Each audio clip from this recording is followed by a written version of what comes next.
A little while back, I made a video about how much I love James Bond. Before that, I made a video about how much I love Spider-Man. Today, I want to tell you how much I love Christopher Nolan. For those of you that might not know, Christopher Nolan is a film director. He made The Dark Knight and Inception and Interstellar and the new film Dunkirk. When I made these videos before, they were about fictional characters. It's a bit weirder now that I'm making it about a real life living person. It's his movies that I love, although we could love each other one day, but we don't know each other very well. But we have met. Before we start, I just want to say how much of an admirer I am of yours. I think that you've done some of the best work of the 21st century, maybe ever. And I'm not a critic. I'm a young filmmaker, so I'm basically going to use the time I have to try and steal as much from you as I possibly can. Sure. That was insane for me, because Christopher Nolan is like an actual hero of mine. There are many people that I admire, but I don't think anybody's had more impact or influence over my filmmaking tastes than that man who was sat in front of me for about 6 minutes. I started watching Nolan's films when I was a teenager. Like a lot of people, I found his work through Batman. That sounds like Batman recommended Christopher Nolan to me. The first thing I want to ask you is about your use of time. It seems to be a recurring theme throughout all your films, well, a lot of them anyway. And I was wondering what it was about that kept you coming back to playing with that idea. I think that cinema has a very unique ability to manipulate an audience's sense of time. I think more than any other media, the cinematic experience is one where each film, even a film told with what seems like the most conventional grammar, is playing a very sophisticated game with the audience's perceptions in terms of time and the time scale of the story they think they're seeing. So for me, it's one of those great tricks of cinema that's often buried that I like to bring to the fore and use as an obvious tool in my toolkit of how to control and inspire a different read on events from an audience. In Memento, the film is famously told backwards. In Batman Begins, the events leading up to Batman's origin are told out of order. In Inception, time works differently in dreams. In Interstellar, time works differently depending on which planet you're on. And now in Dunkirk, time works differently depending on which character perspective you're being shown. It's brilliant. And like Chris mentioned, my mate Chris, time is manipulated in all films. You may not know it because they don't show it, but it does, so why not use that to your advantage? Nolan not only uses time as a mechanic within his filmmaking, but he'll also almost be meta and point out to you that films manipulate you when it comes to time. They just do. It's just the way it is. It's not like Nolan is nudging and winking and being like, hey, look, we're in a film, we all know. But he has his characters point out the similarities between what they're experiencing and what we're experiencing. In Inception, Leonardo DiCaprio's character asks Ellen Page's character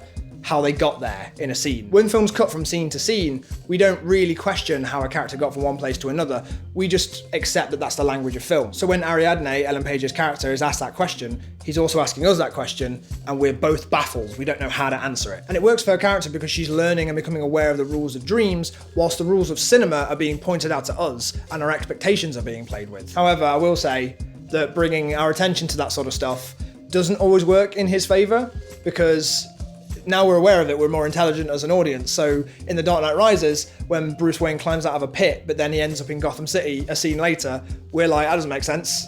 How did that happen? Another thing that I've noticed that goes across a lot of your films as well, which is a sort of intertwined sequence. Like I've seen them sort of develop as an audience member over the years, and this is just one of those. Like rather than just having a section where you're showing where all the different characters are and then you lead to a crescendo, this is just the crescendo. Yeah, exactly. No, and that was the idea, is can you take the third act of one of my other films and make an entire film that way? I became fascinated by that prospect, because I like what I call this kind of snowballing effect of storylines, and cross-cutting parallel action is a wonderful tool for a filmmaker, because frankly, I mean, just on a logistical level, it means that you can cover up gaps in your coverage, you can jump between lines. It's very helpful from an editorial point of view and in controlling pacing. But ultimately what that's all pointing to is you can arrive at a moment where the storylines become additive and the whole is bigger than the sum of its parts. So 2 + 2 starts to equal 5, 6, 7, 8. That's the attraction of it for me. And with Dunkirk, I wanted to really concentrate on that mechanic, because I feel that the story is inherently freighted with emotion, particularly for British people who know the story. And so it doesn't need sentimentalizing, it doesn't need the conventional theatrics, the discussion of who people are and where they've come from. I want to jump into the present tense and just go with those characters and use cinema's unique combination of subjectivity. You know, as an audience member, we have a very subjective response to the imagery we've seen, but empathy. So we empathize with the response of the people around us in a crowded cinema, and we project that to the characters on screen. So I really wanted to sympathize and empathize with the characters, not because they tell us why we should care about them, but because they're about to fall into a bloody great hole, they're about to get torpedoed or whatever. We don't want to be in that position. And the film, hopefully, is dragging us into that position against our will and creating intensity and suspense that way. The way that Nolan uses those intertwined sequences has always fascinated me. So much so that I wanted to try it for myself, albeit on a much smaller scale for a pilot I made that's on the Jack and Dean channel called Ghost Fighting Corporation. And what he just said was totally right. It allows you to cut between the coverage you have and miss out bits, and it helps build up the tension. To us, it was a chandelier falling from the ceiling. For him, it's a torpedo going off. You know, I said there was a scale difference. And like I mentioned when I was talking to Nolan, which is still a weird thing for me to say, the whole of Dunkirk is cut together that way. And even though there are major time differences between the different storylines, they manage to weave together, but they also go out of sync with each other and catch back up with each other. And yet it's always so simply presented to you. It doesn't ever feel complicated, and the images feel related to each other. Like, for example, there's a sequence where characters are dealing with drowning. Different characters at different times are dealing with drowning, and yet they manage to sync that sort of stuff up, and they feel related to each other even though they're not. It's incredible filmmaking, and because it is so complicated but presented so simply, it might just go under your radar that it's so clever the way that it's been put together. And I admire it, and to me it feels incomprehensible. I don't know how he's achieved it. I like to create films that if you view the world of the film as a maze, you're not sitting above it watching the characters make wrong turns. You're down there in the maze making the wrong turn with the character. So the demands are different on every screenplay. In the case of Dunkirk, I felt the mechanics of the screenplay were the thing. I felt that the physical jeopardy, the sense of paradox in the physical situations characters are put into were going to be the thing to drive it. And I tried to create a story structure based on a musical concept, the musical concept of the shepherd tone, which is an audio illusion that I've used in my scores, whereby the tone is continually rising but never goes beyond, never appears or sounds like it's going beyond the range.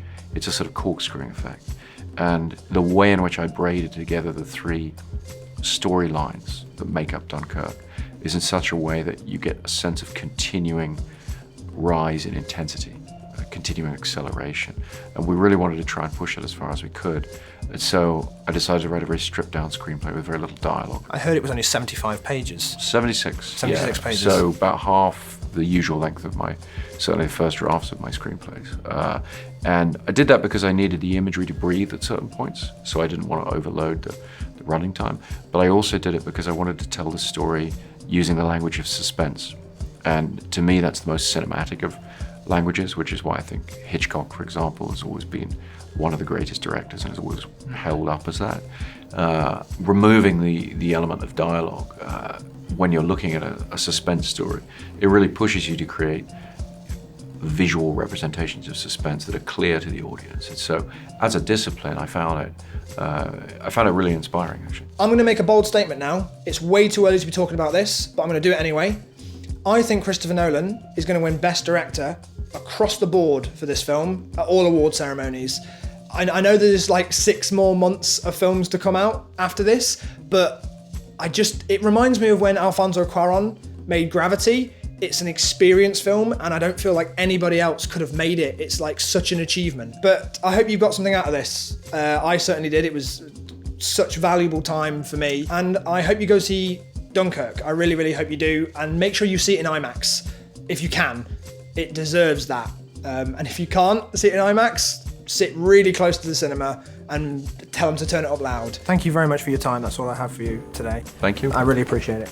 Sure. Nice meeting you.